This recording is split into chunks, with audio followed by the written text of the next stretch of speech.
迎收看本日物件開箱，兩房一廳小坪數大空間，搭配全景天窗，採光通風一級棒，三面採光，三邊邊間，無暗房設計，獨門獨戶還進出自由，戶戶享有無限棟距，坐擁森林景觀第一排，這麼優質的物件，還不趕快訂閱起來！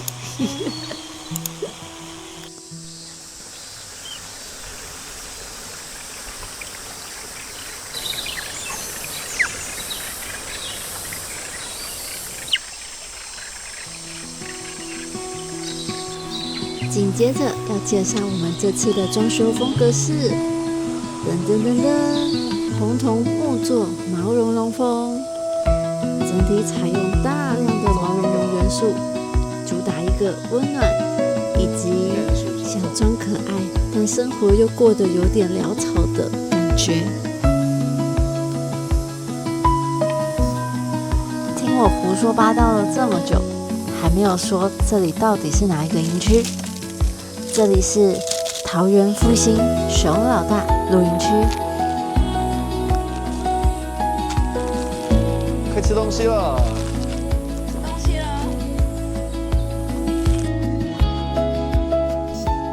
不得不說，這裡真的是出乎意料的讓人喜歡。光影一層一層的落在桌上，連一碗看起來普通到不行的炒麵，也變得格外的好吃。好吃嗎？我廚藝好嗎？好轉中間呢？界外。哎呦，一好球！怎麼是壞球？有壞球。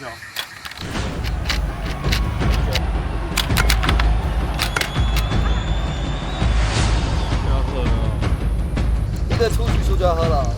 量好了，配一個壞球。哎，騙到了 ，yes 啊！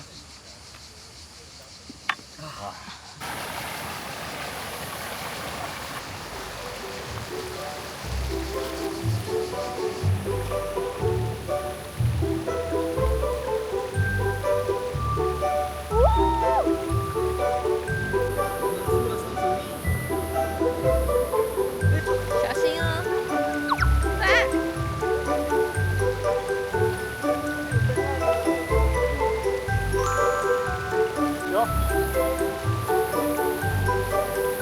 我们这赛熊老大，然后我们用釣蝦的工具來試試看，不知道能不能釣。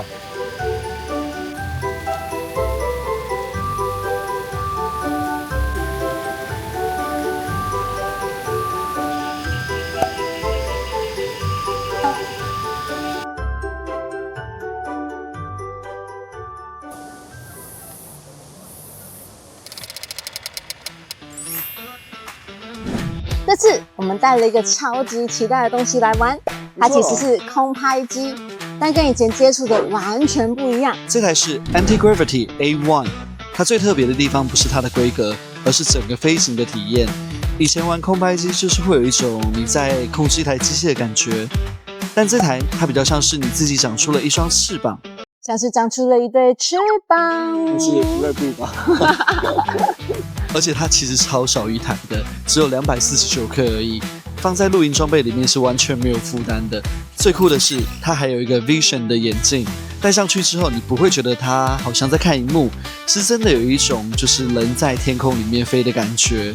而且你可以自由的轉頭，看看四周。以前很多空拍機是鏡頭看哪裡，你就只能看哪裡，但這個是你飛你的，我看我的。它操作也是跟一般的空拍機很不一樣，基本上就是你指哪它飛哪，不用一直記什麼搖桿、什麼操作之類的。我覺得這個超適合平常沒有在玩專業空拍機的人，因為以前很多人會覺得空拍機很難，但其實這是第一次玩就能上手。我覺得它超適合帶去露營玩的一個原因，是因為它拍的不只是風景，而是會把人在裡面的感覺一起留下來。尤其在山裡飛的時候，那個沉浸感真的差很多。而且它是360度全景，所以其實你飛的时候不用一直去緊張那個角度啊，或是那個取景到底有沒有合你的意，因為它整個空間都幫你拍下來了。你回去之後還可以重新選畫面，像同一段素材，我可以變成橫式影片，也可以變成 Reels 直式影片，甚至連運鏡都可以在後面調。這對平常會拍片的人來說真的超級方便。還有一個哦，最酷的功能是它可以先把路徑設定好，後面就會自己飛，所以你可以很安心的把眼鏡交給親友，讓別人也一起體驗剛剛飛的那段飛行。而且它的 Vision 眼鏡超特別的是，它可以調整你眼睛的間距以外，而且它還可以針對你的近視度數去調整。這樣的設計其實是蠻友善對於戴眼鏡的人。我是近視，然後我必須戴着眼鏡，我根本沒有辦法去享受眼前的畫面看得很清楚，但它可以依照你的度數去調整，所以我覺得這是超級棒的一個點。左邊的眼鏡的這個部分，它會投影出現在的使用者空拍機照到的世界，所以你不會就是自己玩得很開心，其他人也可以參與，因為我可以透過他的左邊的眼睛看到說，哦，原來你現在看的東西是什麼，我覺得蠻有趣的。那如果你不想讓人家看的話，它也可以变成另一个动畫，可愛的畫面，对，很可愛，這是很特別的一個裝置。介紹到這啦，心動嗎？我們要去飛嘍！我們要去玩嘍。